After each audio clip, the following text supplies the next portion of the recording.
Загадочное происшествие, очередное убийство и необычный подарок ждут вас в этой части.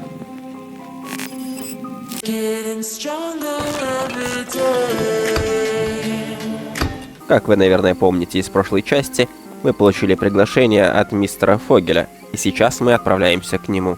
Его галерея находится в старом городе, на пересечении Базар-Роуд и Гермес-Авеню. В галерее мистер Фогель рассказывает нам о том, что кто-то проник на его тайную выставку и сжег там картины. И само собой он просит нас расследовать это дело.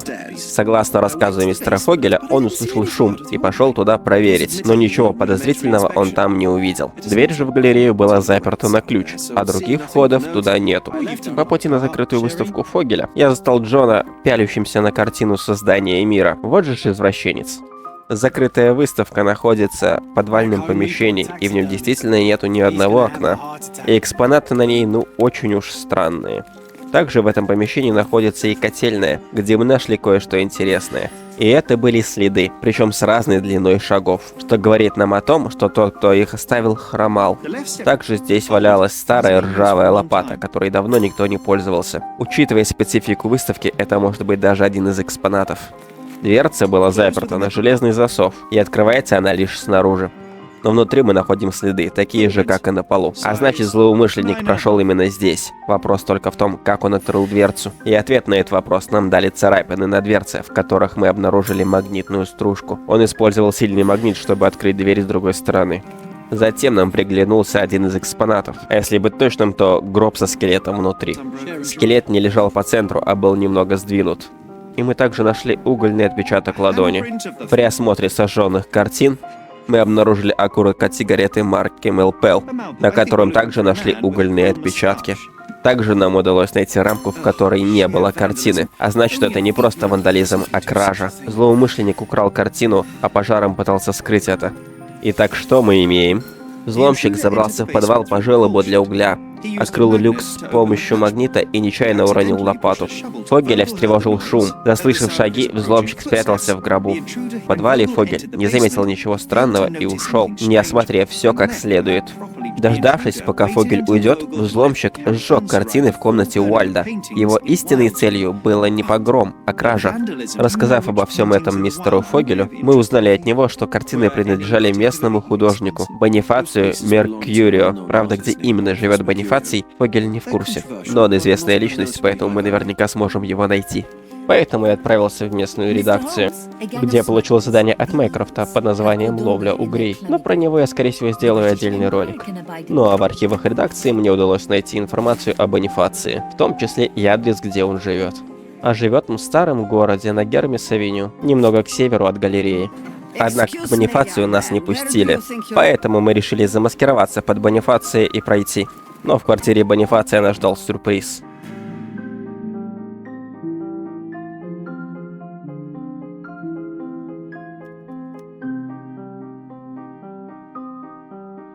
Одна из картин была залита кровью, а тело Бонифация пролежало здесь около 2 суток. Синяки на костяшках говорят о драке, результат которой мы можем лицезреть. Бонифацию перерезали горло каким-то острым предметом, а рядом лежала пропитанная кровью тряпка. Видимо, тот, кто нанес ему эту рану, не хотел этого и пытался остановить кровь. Но орудие убийства лежало прямо рядом с телом. Самый обычный нож. Нож, которого явно не хватало на столе у Бонифация. А в разбитом стекле мы нашли синие нитки. В одежде Бонифация нету синих цветов, значит, это принадлежит убийце. Здесь также была разбитая бутылка, недурственный фотоаппарат и выдвинутые ящики с стола. Видимо, кто-то здесь что-то искал. Так же, как и в ящике с картинами. Также мы нашли здесь копию украденной у Фогеля картины. А еще мы нашли здесь фото с какой-то костюмированной вечеринки, где был человек в маске дьявола. Интересно, связано ли это как-то с пропавшей картиной? Восстановив цепочку событий, мы узнали, что Меркьюрио проявлял снимки, когда к нему в квартиру проник незнакомец. Меркьюрио услышал шум. Вор начал обыскивать сундук, а художник схватил бутылку вина и ринулся к нему.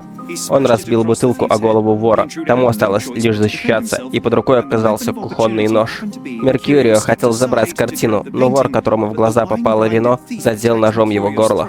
Протерев глаза, вор увидел, что Меркьюрио истекает кровью и попытался перевязать рану, но не успел. Зачем же Меркурию во время драки понадобилась картина? Чтобы ударить вора? Нет, он слишком высоко ее ценил. Надо бы немножечко поразмыслить. Кто-то хотел обокрасть Меркурио, но завязалась драка, и он случайно убил его. Кража в галерее и попытка кражи здесь вряд ли совпадение. При помощи знаний химии мне удалось очистить картину от крови. На ней был изображен интерьер комнаты Меркурио. Поставив картину в то место, откуда ее рисовали, мы провели сравнение и обнаружили, что один предмет находится не на своем месте. Найти же этот пропавший предмет нам удалось в ванной комнате. Но важен был не сам предмет, а спрятанная в нем фотография. Она повторяла мотивы картины, вот только на ней девушка не отдавалась похоти, а была взята силой. И еще более ужасным фактом является то, что девушка была беременна. А примечательной особенностью девушки является то, что она была африканкой, так как подобную картинку нельзя показать в игре. И из-за цензуры Джон составил для нас фоторобот жертвы и преступника. Поэтому, поразмыслив, мы сделали вывод, что вор мог искать фотографию. После осмотра квартиры художника мы решили допросить домовладелицу. И если хотим выиграть спор с Джоном, то лучше не говорить ей, что Меркурио мертв. А домовладелице мы узнаем, что к Меркурио недавно заходил один гость, от которого очень сильно пахло сигаретами марки Мелпел, что наталкивает нас на мысль, что вор в галерее и убийца Меркурио один и тот же человек. И намеревался он не убивать Меркурио, а украсть фотографию. Так как девушка на фотографии была африканкой, мы отправимся в местное гетто, которое находится под мостом на Базар-Роуд. Однако возле местного гетто царил бардак. Здесь была куча полиции, а также взволнованные кричащие горожане. Подойдя ближе, нас остановил мужчина и сказал, что гражданским сюда нельзя. Я сказал ему, что я частный детектив и расследую дело, но он поведал мне, что здесь произошло убийство, и нам удалось договориться, и я помогу ему расследовать убийство, а он пропускает меня в гетто. Внутри гетто мы поговорили с инспектором, но было не похоже, что он собирается что-то расследовать. По всей видимости, ему абсолютно все равно на этих людей. Первым делом я смотрел личные вещи убитого и обнаружил среди них кисет с сигаретами Мелпел, ножны для кортика и 1000 фунтов. Примечательно, что на кордоне эти деньги не в ходу. Дальше я принялся за осмотр трупа и обнаружил под его ногтями угольную пыль. Оружием убийства являлся кортик. Вот только воткнут в тело он был под таким углом, как будто бы удар нанесли снизу. А на шее у мужчины была очень странная татуировка. Но самой важной деталью была его подошва. Она рассказала нам о том, что мужчина хромал. Из чего мы можем сделать вывод, что вор в галерее, убийца Меркурио и наш труп один и тот же человек. Затем в гетто нам удалось послушать разговор полицейских, из которого мы узнали, что кто-то забирает беженцев из лагеря и приплачивает за это полиции, чтобы они опускали на это глаза. После того, как мы осмотрели все место преступления, мы осмотрели одного из беженцев, который был ранен. У него был жар и обезвоживание, и глубокий порез на груди, который нужно было бы обработать. Для этого рану необходимо промыть, обеззаразить и перевязать. В котле я нашел вскипяченную воду. С ее помощью я могу промыть рану. А на вешалке я нашел постиранную одежду. Что-то чище я здесь вряд ли найду. Поэтому буду использовать это для перевязки. Также мне удалось найти алоэ. С его помощью я смогу обеззаразить рану. И благодаря всему этому нам удалось помочь бедному беженцу. Возможно, Шерлоку стоило стать врачом. Теперь нам нужно понять, как же убитый проник в лагерь беженцев. Изначально я подумал, что он сделал это через туннель. Но, как оказалось, его очень давно не открывали. Он также мог приплыть сюда на лодке. Но здесь нет лодки, а значит, он на ней не приплыл. Да и лодка была бы очень заметна. Возможно, он использовал лестницу, но она очень короткая. Ее размера не хватило бы, чтобы пробраться сюда. А значит, остался лишь один путь. Через главные ворота, возле которых я нашел кучу сигаретных окурков. Среди них и окурок от Мелпел, что говорит нам о том, что убитый стоял здесь вместе с полицейскими, а они вместе курили. Ему не нужно было придумать изощренный план проникновения, ведь его просто взяли и впустили. Итак, бандит хотел похитить из лагеря девушку. Она сопротивлялась, и он решил тащить ее силой. Один из беженцев схватил палку и заступился за девушку, но у бандита с собой был нож.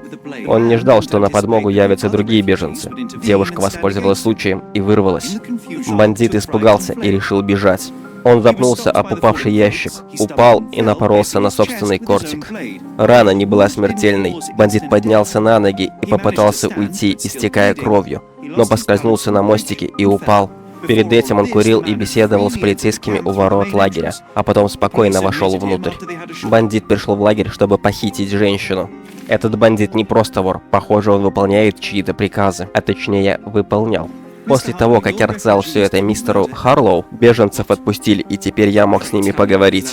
Теперь я наконец-то мог спросить, кто же забирает беженцев из лагеря. Как оказалось, сюда приходят люди и забирают беженцев на различные работы. Но после недавних событий женщин перестали отпускать на эти работы. А вот этот мужчина, который, скорее всего, у них здесь за главного, поблагодарил меня за то, что я перевязал раны их товарища и разрешил поговорить с девушкой. Как оказалось, девушку, которую пытались увезти, и девушка с фотографией одна и та же. Однако после того, что случилось с этой девушкой, она больше не доверяет белым мужчинам по вполне понятным причинам, поэтому она отказалась сотрудничать. Единственное, что она сказала, что нужно искать мужчину с крестом, и нарисовал этот крест на фотороботе мужчины. Подобные знаки отличия выдают крупным чиновникам. Вероятно, наш преступник один из них. Мы также расспросили инспектора про странную татуировку на шее у убитого. И он рассказал нам, что подобные татуировки носят прихвостни Никола Бернадотти, местный контрабандист, умудряющийся избегать наказания. Для начала я отправился в ратушу, чтобы попробовать найти мужчину с крестом. И мне это удалось. Как оказалось, у него есть кабинет прямо здесь, в ратуше. А зовут его Томас Нортон. А в полицейских архивах мне удалось найти информацию про преступников с татуировками. Здесь же был и адрес Никола Бернадотти. Затем я посетил кабинет Томаса Нортона, где мне посчастливилось застать его на рабочем месте.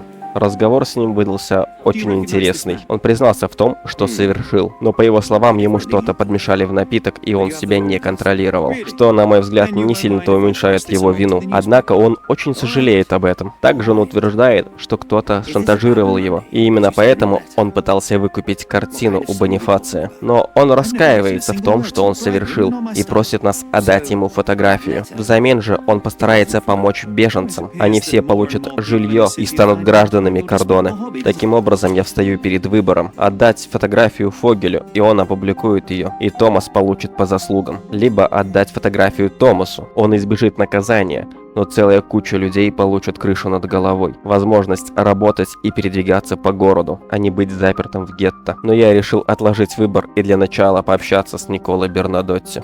Однако двери в его контору были заперты, и поэтому я решил обойти его контору и зайти с черного хода, где была целая куча его головорезов и целая куча беженцев, работающих на него. Скорее всего, именно он тот, кто забирает беженцев из их лагеря. Вертухай, охраняющий черный вход, отказался впускать нас. Поэтому мне пришлось прибегнуть к дипломатии. Однако его друзьям не понравились мои дипломатические методы, и у нас завязалась драка, из которой я, конечно же, вышел победителем. Контора Бернадотти была просто наполнена редкими артефактами. Скорее всего, это контрабанда. Тем более, что на ящиках написано «столовый фарфор». А еще здесь я нашел оригинал пропавшей картины, что доказывает, что наш убитый вор работал на Бернадотти. А еще после нашей расправы над местными головорезами, остальные стали нас очень сильно бояться. Ну, кроме Бернадотти, конечно. Он подтвердил, что Томаса Нортона кто-то шантажировал. А если быть точным, то шантажировал его Бонифаций Меркьюрио. И Томас Нортон обратился к Бернадотти, чтобы тот выкрал у него фотографию и картину, которая его дискредитирует. Однако предъявить что-то Бернадотти за кражу и убийство Бонифация мы не можем, потому что действовал он не своими руками. А человек, который это сделал, мертв и теперь не может подтвердить, что ему приказал это сделать Бернадотти. Однако Бернадотти предлагает нам сделку. Мы отдаем ему фотографию, а он возвращает нам картину. Также он обещает помочь девушке, над которой надругался Томас Нортон. Однако помочь другим беженцам он не согласен. Кроме того, имея фотографию, разоблачающую Томаса Нортона, он будет его шантажировать, что будет своего рода наказанием для Томаса. И все это ставит меня перед поистине очень сложным выбором. Я очень долго размышлял над этим вопросом. Помочь всем беженцам обрести шанс на нормальную жизнь или обеспечить Нелли и ее ребенку очень комфортную жизнь. И несмотря на то, что мне очень жаль Нейлу, я все же выберу помочь всем беженцам. И если вы задаетесь вопросом, уверен ли я, что отдать Томасу фотографию это правильный выбор, то нет, не уверен. На момент монтажа прошло уже некоторое время с тех пор, как я прошел этот момент в игре, но я до сих пор сомневаюсь, что выбор был верным. Однако единственное, что меня утешает, это то, что Нортон сдержал свои обещания и помог беженцам. Это мы можем узнать, если купим газету через некоторое время после событий. Ну а что касается нашего нанимателя Фогеля, его не сильно расстроило то, что мы не вернули ему картину. А то, что мы предпочли помочь людям вместо того, чтобы восстановить справедливость, его даже порадовало. Ведь несмотря на то, что Шерлок позиционирует себя как логически мыслящий и справедливый человек, в нем все же есть место состраданию и эмоциям. Он даже прислал нам подарок, вещь, связанную с нашей матерью. В результате чего Шерлок ловит флешбеки и вспоминает о комнате, в которой их родители хранили поддельные экспонаты.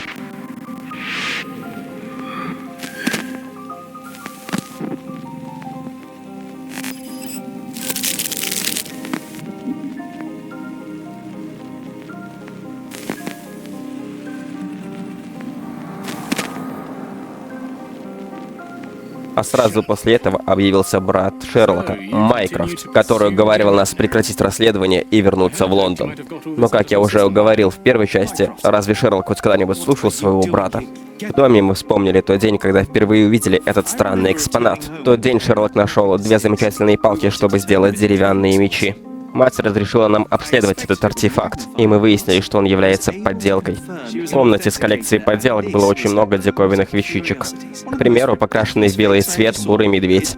Но нас больше всего привлек стол Майкрофта, где мы нашли письмо с благодарностью от местного судьи. Майкрофт всегда умел заводить полезные знакомства. Однако второе письмо было куда интересней. Это была повестка в суд по делу доктора Рихтера, где Майкрофт должен был выступить главным свидетелем стороны обвинения. Также наше внимание привлек закрытый ящик стола. Майкрофт постоянно запирал его. Однако очередной спор с нашим воображаемым другом Джоном заставил нас открыть этот ящик. По памяти мы вспомнили, куда Майкрофт ходил после того, как закрывал его. И этот путь привел нас к камину на 2-м этаже, где мы отыскали ключ от ящика. В столе Майкрофта мы нашли бутылку односолодового виски, которая являлась подарком от самой королевы Виктории, а также папку документов с надписью «Отто Рихтер», откуда мы узнали информацию о его родственниках и о том, что на кордоне у него есть брат Клаус. А еще у Майкрофта было досье на всех влиятельных людей на кордоне. В ящиках, стоявших в этой комнате, мы нашли несколько интересных вещей, среди которых были записи Отто Рихтера, из которых мы узнали, что он проводил эксперименты над нашей матерью. Скорее всего, это и было причиной, по которой Майкрофт подал на него в суд. Также здесь был разорванный диплом Отто Рихтера. А еще письмо Отто от брата, в котором он говорил, что сменил имя и теперь его больше зовут не Клаус. После всего этого мы вспомнили ссору нашего брата и доктора Рихтера. Но, окончив осмотр этой комнаты и вернувшись обратно в холл, мы обнаружили там посылку. В посылке было письмо с приглашением от мистера Фогеля и костюм. Учитывая, что новое дело называется «Жертвенный Агнец», я думаю, дело будет интересным.